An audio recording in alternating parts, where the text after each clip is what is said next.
മന്നത്താചാര്യൻ ഭാരതീയ നവോത്ഥാന നായകരിൽ പ്രഥമ സ്ഥാനീയനെന്ന് BJP സംസ്ഥാന അധ്യക്ഷൻ കെ സുരേന്ദ്രൻ.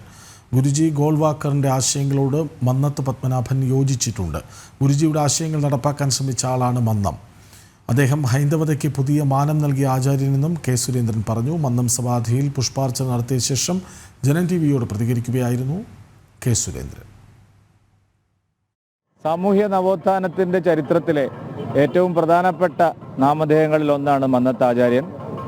ഇന്നത്തെ കേരളം, വർത്തമാനകാല കേരളം ഇതുപോലെ നിലനിൽക്കുന്നതിന് കാരണക്കാരനായിട്ടുള്ള പ്രധാനപ്പെട്ട സാമൂഹ്യ പരിഷ്കർത്താക്കളിൽ ഒരാളാണ് മന്നത്താചാര്യൻ. അദ്ദേഹം വിശാലമായിട്ടുള്ള ഹിന്ദു ഐക്യത്തിന് വേണ്ടിയിട്ട് പ്രവർത്തിച്ചു. എല്ലാ മതങ്ങളെയും ബഹുമാനിക്കാൻ കേരളീയരെ പഠിപ്പിച്ചു. ജാതി ചിന്തയ്ക്കെതിരായി ഏറ്റവും ശക്തമായിട്ടുള്ള നിലപാടെടുത്ത ആചാര്യനായിരുന്നു മന്നത്താചാര്യൻ.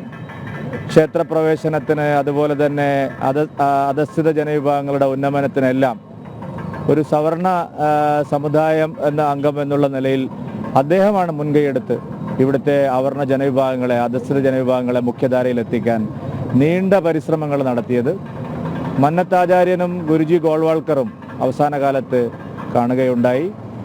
ഗുരുജിയുടെ ആശയങ്ങൾ, ഹിന്ദു ഐക്യത്തിന് വേണ്ടിയിട്ടുള്ള ഭാരതം മുഴുവനുള്ള സംഘത്തിൻ്റെയും ഗുരുജിയുടെയും ആശയങ്ങൾ കേരളത്തിലും വളരെ അത്യന്താപേക്ഷിതമാണ് എന്നുള്ള നിലപാടായിരുന്നു മന്നത്താചാര്യനുണ്ടായിരുന്നത്.